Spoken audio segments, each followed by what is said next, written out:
Today I messed up by accidentally pavloving my cat. This didn't happen today, but over an extended period of time. So we let out cats go outside during a specific time frame each day.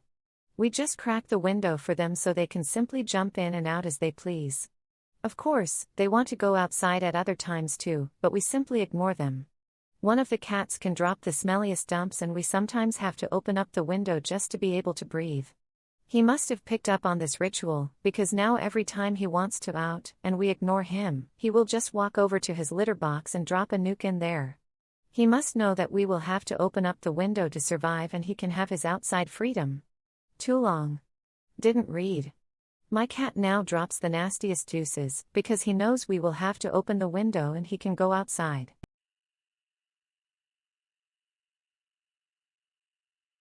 Today I messed up by watching VR porn. So this happened about an hour ago.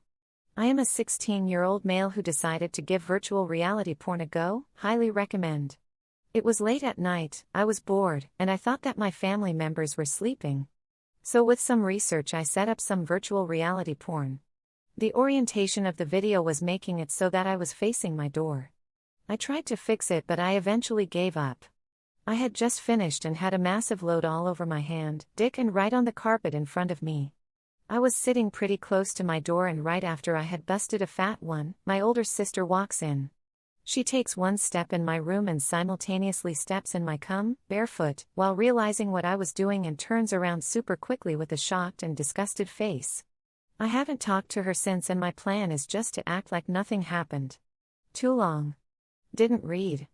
My sister walked in my room right after I busted a fat one and stepped right in my cum.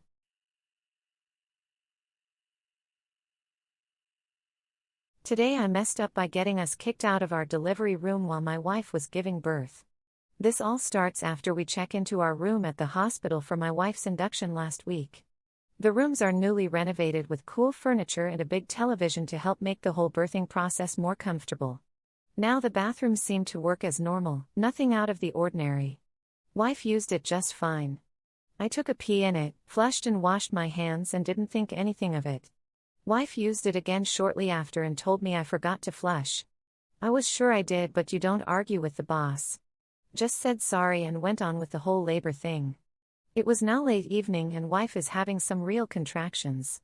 She's dilating on schedule and she finally gets the go-ahead to get the epidural she's been looking forward to the whole pregnancy. If you are unaware of what an epidural does to you, it not only completely blocks the pain of contractions, it also numbs your legs to the point that you can no longer walk. This means you need to have a catheter installed to relocate your urine on your behalf. Night goes on and the next time I take a pee I notice that the toilet is properly clogged. Neither of us has had shit in there, so it was pretty confusing as to what could have caused the clog. We told the nurse the next time she visited the room and she put in a work order that would be addressed the next morning. I was told to just use the bathroom in the hall because I didn't have the luxury of having my urine whisked away by the hospital staff. Around midnight there is a shift change with the nurses. As the new nurse was working on emptying the pee bag, I let her know that the toilet was clogged and wouldn't flush. Like a good woman of science, she tested my hypothesis and successfully flushed all piss down the toilet. Sweet. I don't have to use the bathroom in the hall. Morning arrives and it's time to do my business.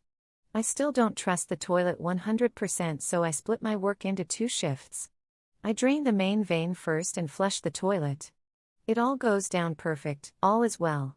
I thought. Hospital food ain't the best on my belly, and while it wasn't horrible, it was still a gross shit. A little nervous, I flush and my horrors come to life.